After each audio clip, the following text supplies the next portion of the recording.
The massive Falcon Aerospace manufacturing center hummed with the sound of precision machinery as engineers in white lab coats and executives in tailored suits walked beneath, towering jet engines suspended from the ceiling.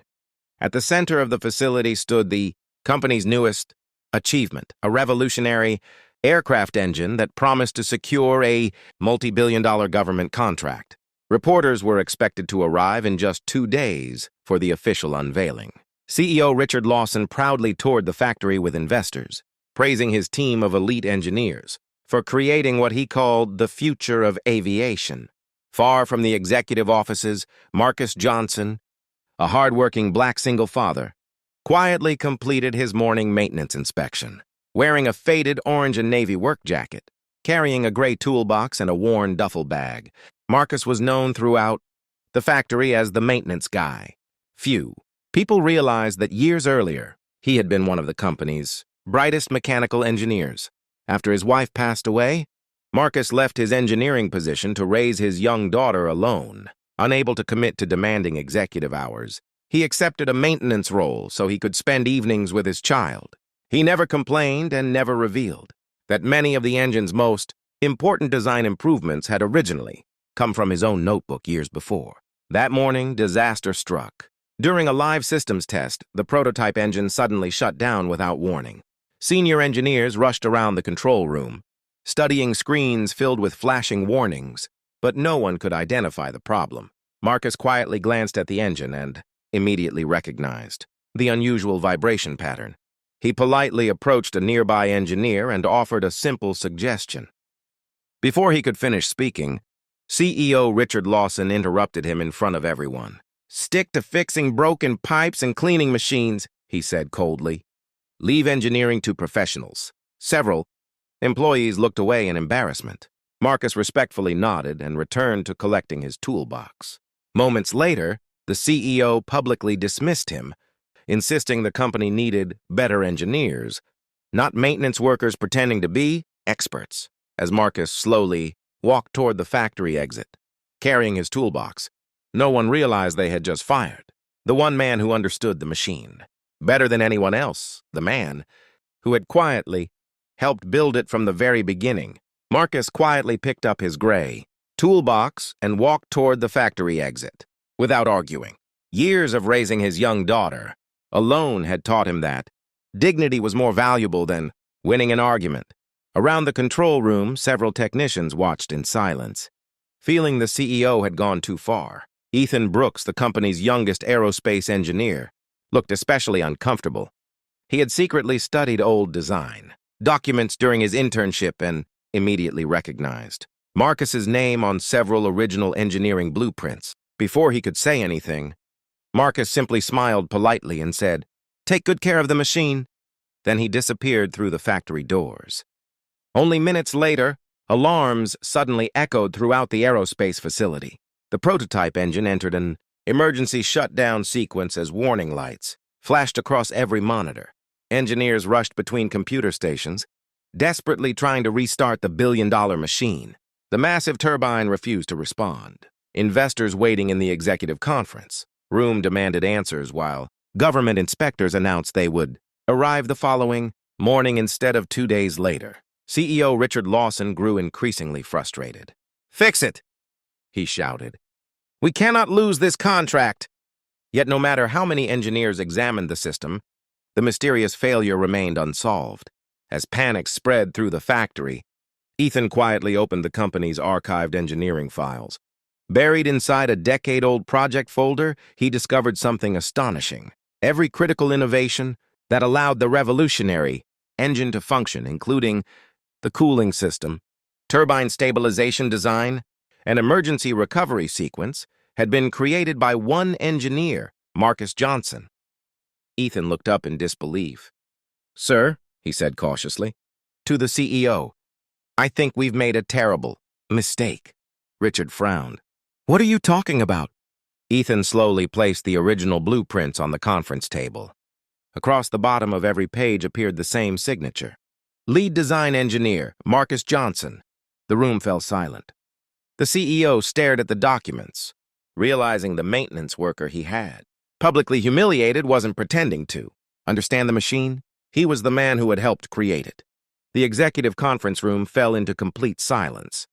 Richard Lawson stared at Marcus Johnson's name on blueprint after blueprint, each one carrying the signature of the lead engineer who had designed the engine's most critical systems years earlier. The room's senior engineers exchanged nervous glances. None of them had known the quiet maintenance worker they had overlooked every day was the original mind behind the company's greatest innovation. Ethan broke the silence. When Marcus's wife passed away, he stepped away from engineering to raise his daughter alone. He voluntarily accepted a maintenance position because it allowed him to be home every evening. He never asked for recognition or tried to take credit for his work. Richard felt a wave of regret. For the first time in years, he realized he had judged a man by his job title instead of his talent.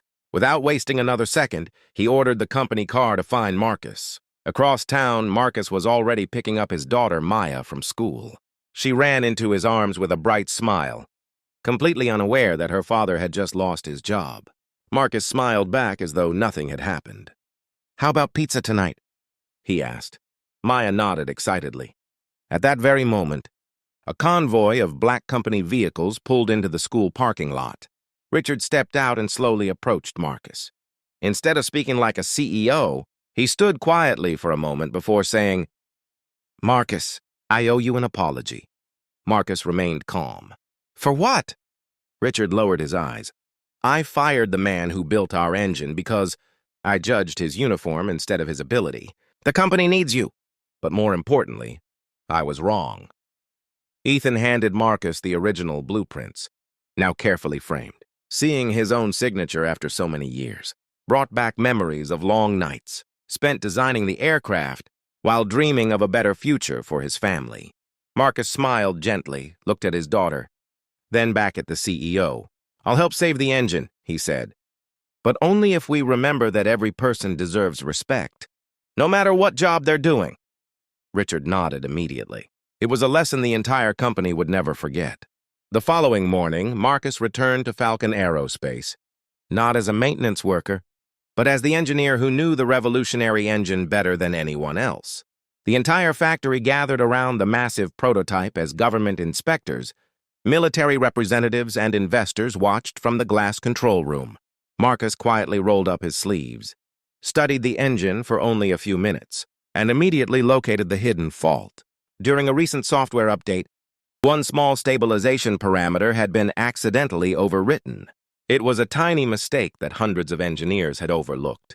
But Marcus remembered every detail because he had written the original control logic years earlier. Calmly, he corrected the settings and asked the operators to restart the engine. The enormous turbine slowly came to life.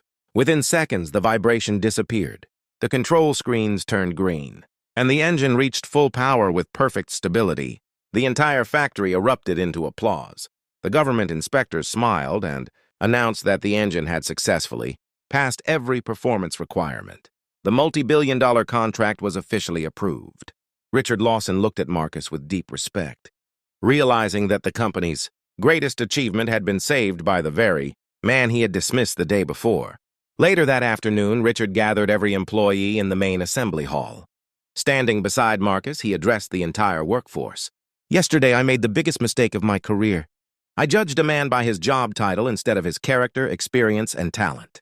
Marcus Johnson never stopped being an engineer. He simply became a father first." The room filled with applause as Richard handed Marcus a new employee badge reading, Chief Engineering Director. Marcus accepted it with a grateful smile, but made one request. "Titles don't build great companies," he said. "People do.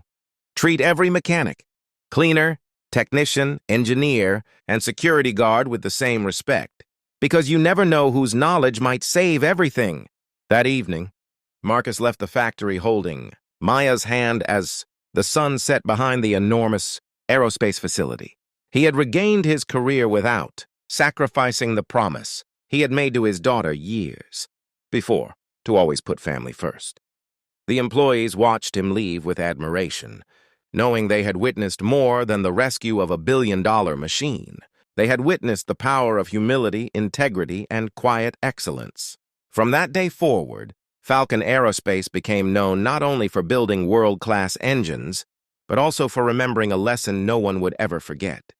Never underestimate the person willing to do any honest job, because greatness often works in silence.